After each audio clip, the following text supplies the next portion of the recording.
business with a servant's heart. Welcome to the podcast. Inspiration, motivation takes. Listen to the pod. Welcome to Doing Business with a Servant's Heart. I'm your host, Steve Ramona. Every episode is an invitation, a reminder that business and life isn't just about profit. It's about purpose. It's about showing up with a servant's heart in every deal, every decision, every day to make a powerful impact on others, and of course, yourself. My guest is going to light you up. I met him 4 or 5 weeks ago, but this guy gets servant's heart. He's going to motivate you. He's going to challenge you. But I think more importantly, you're going to walk away with tools and resources to inspire action both in your life in the life of others. That's why I love podcasting, because I get all these resources like Kayvon's going to give me today that I could share with others and serve others, because we need those resources to do that. So before we dive in, here's your homework. I want you to think about how you're going to serve yourself and others today. It doesn't have to be a big impact. Even a small act of kindness or courage can change the game. So lean in, take notes. Let's discover how servant leadership in business can create ripple effects that last far beyond the bottom line. Quick shout out to my sponsor, Epic Impact, the only universal emotionally resonant messaging framework that works anywhere for any audience. This 4-step system transformed how I pitch, how I post, and how I use my podcast. Imagine inspiring, engaging, persuading, and closing with clarity. I use it daily and it works. Grab your free trial at epicimpact.ai with promo code Steve to start inspiring action today, and reach out. Don't forget about our newsletter. I highlight one podcast every week, but I also give you more information on how you can grow. And thank you to all of you guests and audience, top 20 in small business marketing. It's an honor, but you know what the honor is? That you're out there impacting the world by sharing these podcasts. So I really appreciate that. With that being said, let's bring on our guest. Kayvon, welcome to Doing Business with a Servant's Heart. Hi, Steve. Thank you for having me here. I'm very happy to be here. You told me before the show you're a simplifier.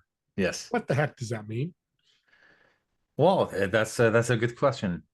So it goes like this. All my life, I heard the same things coming back from people, whether it's family, friends, and eventually from business clients that, hey, Kayvon, now that we talked, you made it so simple.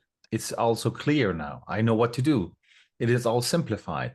And at the beginning, I wasn't paying much attention to that. Like anybody else's strength, or as you said, superpower or unique advantage, we are oblivious to it. We think, doesn't everybody think like that? And so it was, something natural that I did, connecting the dots in a new way, I guess. Another feedback that I got a lot from people is, ooh, I never thought about it like that. So this came up over and over. And after a while, I thought, hey, there must be something into this, because we were talking about the strength conversation. And I looked into it and I noticed this theme of simplification and simplify is something that comes up. I noticed, yes, that is what I'm doing. That is how I approach things. I break things down into 1, 2, 3, or just one option and like that. And I realized this is valuable, this is helpful, and decided to fully embrace it. Well, that's awesome, because complex is a big problem in the world these days. Yeah, just look on social media, it's driving people crazy. But yes. That leads to networking and connecting. You have this phrase, connection to conversion. Yes. Talk about that. Well, connection to conversion, the simplifying thing is the overarching idea over everything. In order for us to have better networking and meet the right people and be connected with the right kind of either, coworkers or clients or whoever, we want to be very clear with our messaging, because when I go to a networking event, whether it's online or offline, when people keep repeating the same thing as far as what is it that they do and what title they have. A while ago, I went to a in-person meeting, and the first, 4 out of the first 6 people that I met, they all said, hey, I'm a financial advisor. And by the 5th person or 6th person, I didn't know what the difference is. What I'm sure they have different strengths or focus of a work or a speciality and all of that, but that doesn't tell me. So I thought, I talked to them, but did I have a real connection with them? Are they memorable? Are they people that I can easily refer to other people, because I know, hey, you have this problem, so and so is the expert. and going from there. Then I realized all the other things that we go to networking to get the attention, to make a connection, and eventually converting those relationships to the next level. Doesn't have to be sales. Converting a hello in a networking meeting to a coffee meeting is a conversion. Getting the sales meeting after that is a conversion. And eventually, yes, the final one is a yes, sign up here and, give me your credit card kind of conversion. But there are all those conversions. So without the clarity, without assisting the connection, all of that energy basically goes to waste. Here's an example of simplifying it. I tell my clients, this is my, favorite advice, is when you go to networking, when you meet new people and they say, hey, who are you? What do you do? Tell them who you are, but don't answer that question. Don't tell them what you do.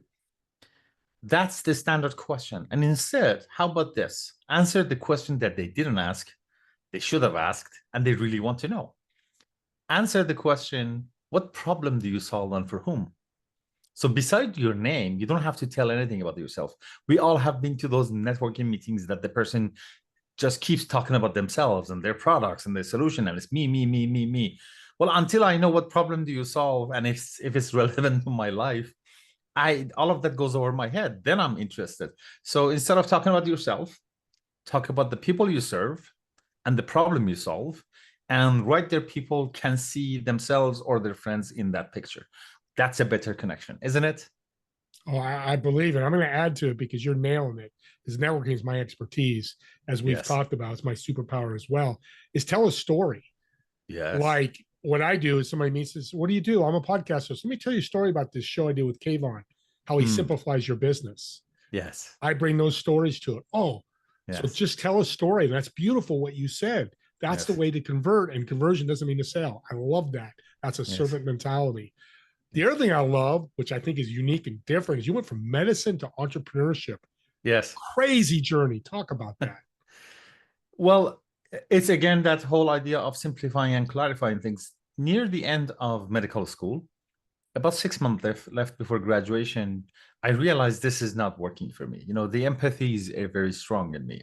And my patient's pain and suffering was become mine. I started to have nightmares and that sort of thing. And I realized I am losing that ability to keep that emotional wall between myself and the patients. And it's coming down, and this is just going downhill. So it was clear to me that this is not for me.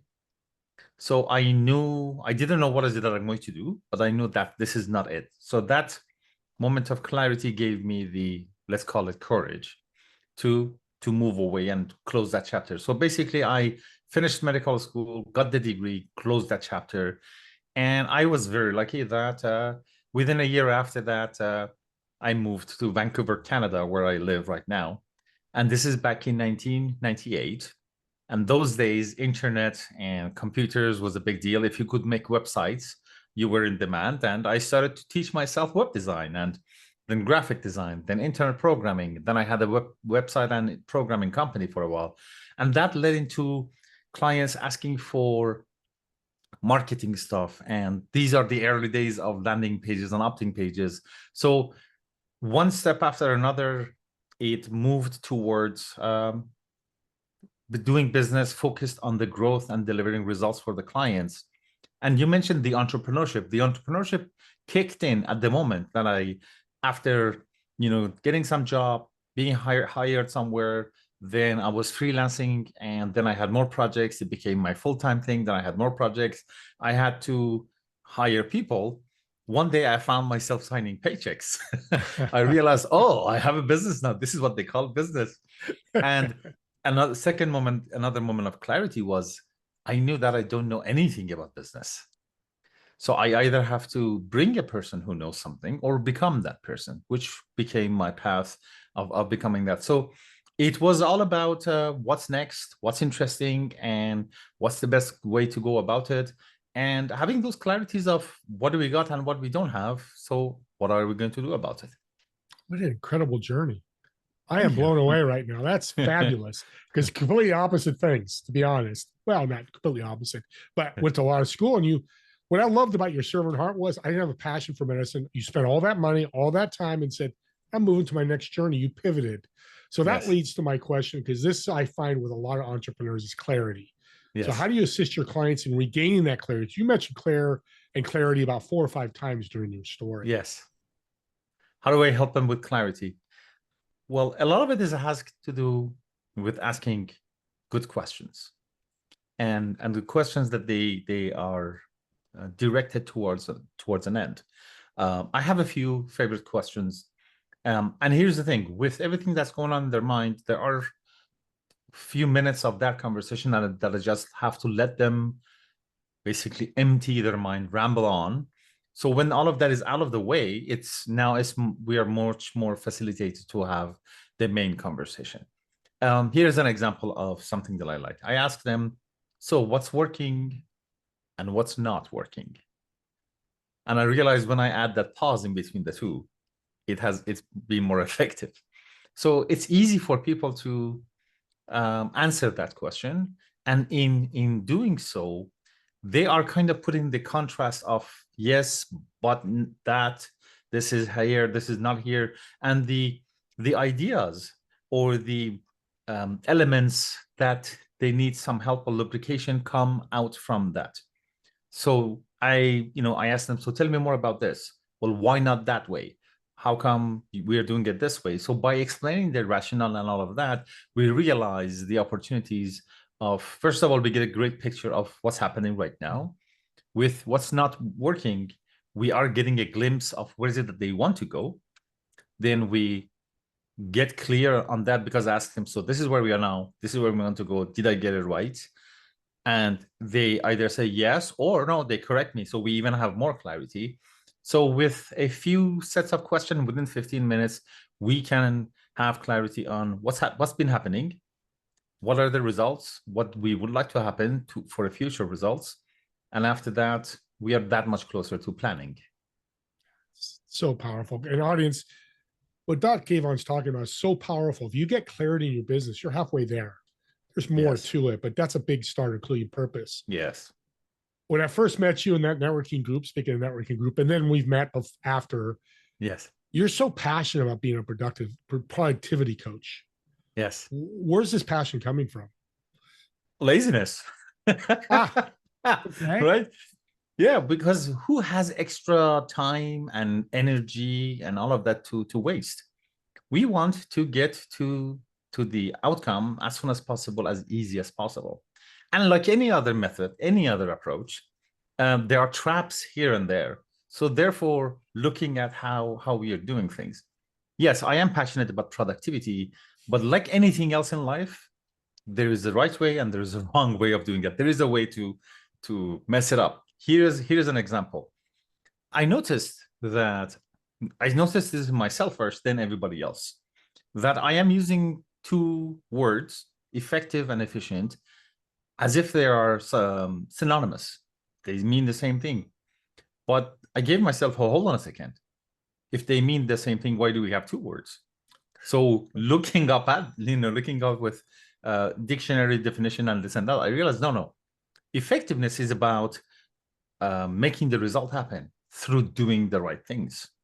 It's about doing it. It has nothing to do with the speed or cost or waste. It's about doing the right things. That's being effective. Efficiency, on the other hand, is about doing it faster, easier, cheaper, better, that kind of a thing. It has nothing to do with whether this is the right thing or the wrong thing. It's doing things right.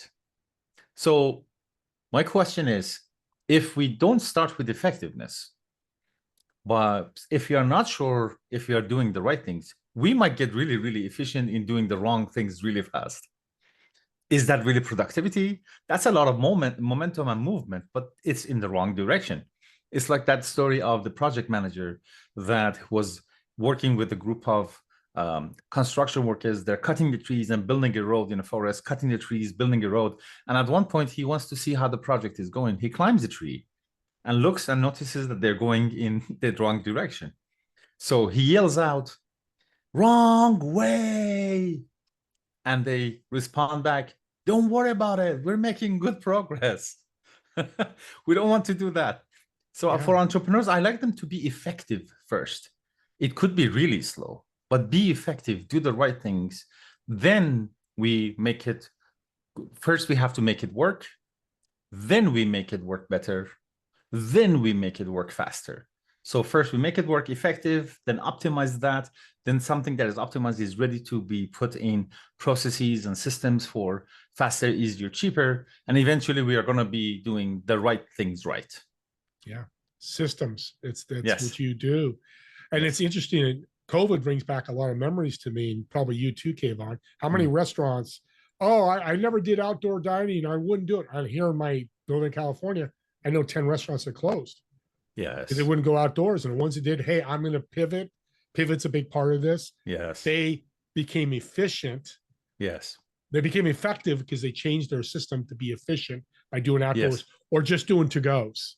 That adaptability and flexibility as an Yeah. entrepreneur is plays because change is inevitable. It's going to happen anyway. So we might as well be masters of flexibility.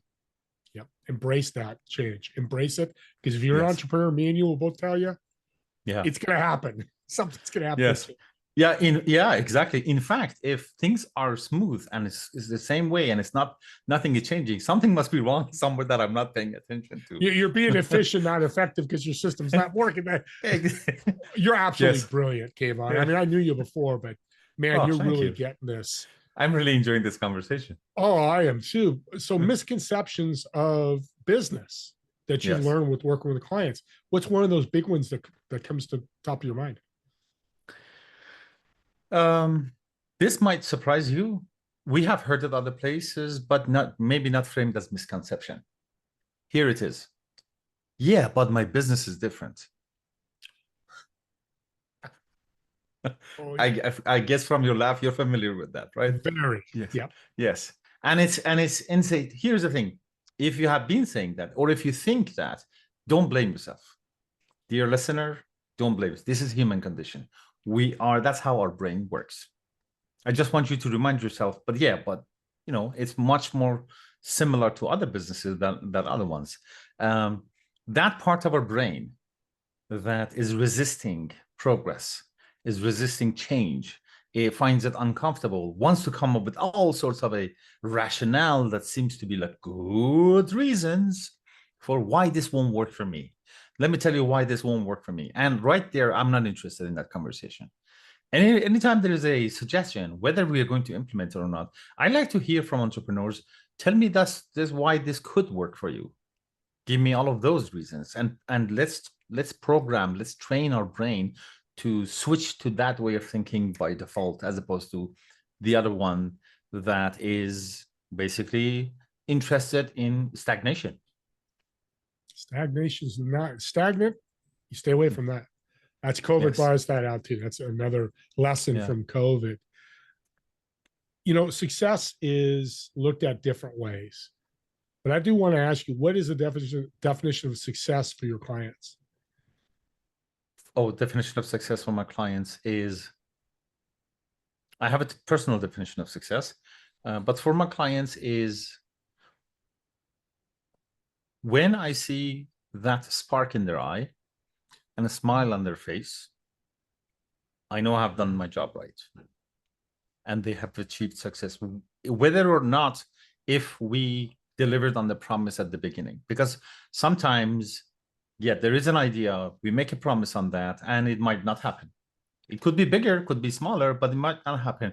But at the end of the day, seeing that progress and seeing, yes, this was the best decision, that was the right pivot, and all of that, and they see that they used to be at point A, they're at point B now. That's success, because any step, as you said, could be the smallest change, could be the smallest action. Still, as long as we keep moving, as long as we don't stop, as long as there is no stagnation, because as entrepreneurs, we're creatures of momentum and movement. As long as there is movement, we are good and we are happy. It's the entrepreneurs that after the biggest failure or the biggest success, the very thing in their mind is, okay, what's next? 100% momentum and energy. Every morning Yes. I wake up for my business and podcast.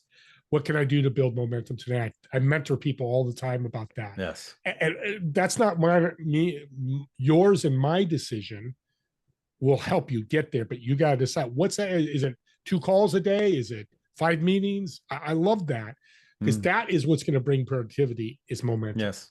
Yes. Stagnant, again, going back. And you didn't bring up any numbers. You didn't say $1 million. They were 5 times their income. I love that, because that's a scoreboard. You can have that.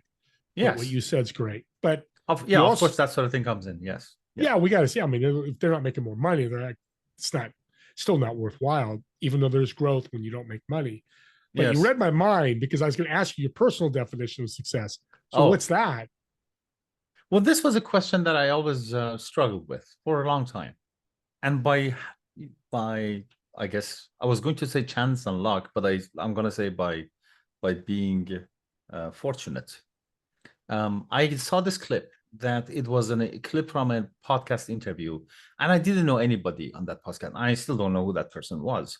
So basically, the interviewer asked the guest, "What is your definition of success?" And obviously, this person was very successful in business and money and all of that. He said, "Yeah, the usual answer is money, success, I don't know, house, boats, and that sort of thing." But I think the real success is that your adult children, they still want to hang out with you. That's success. Yes. So I have adopted that definition of success for myself, and helps me, the realization of how successful and lucky I am gets me going with that momentum every day. I love you tied gratitude to your success. Is that what I'm hearing? Your gratitude? Yes. Oh, Yeah. it's Because the negative voices, they come in. As I said, it's a human condition. You wake up, the engine is already going. So this sort of thing is the antidote to that, to basically keep me on the path. Yeah. And that helps keep other people on the path, your kids, your Yes. wife, your whoever it may be. And again, it's simple. These are simple concepts. There's a golden nuggets you put out there. Anybody can do it, but most people are not. And that's the rub right now. And that's why you're here. That's why you're doing what you do, is to help people find that, which is brilliant. Let's end with a fun question. I always like to end with this question. Okay, let's go. So I've reserved a table at a restaurant for you, table for 4. You'll sit in one of the chairs.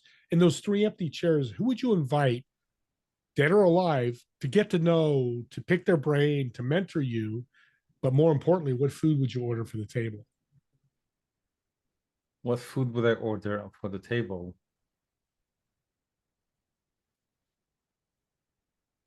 Well, this is going to be a conversation over the table. So definitely not beef, because it kind of, thinking gets heavier after beef. That's at least my experience.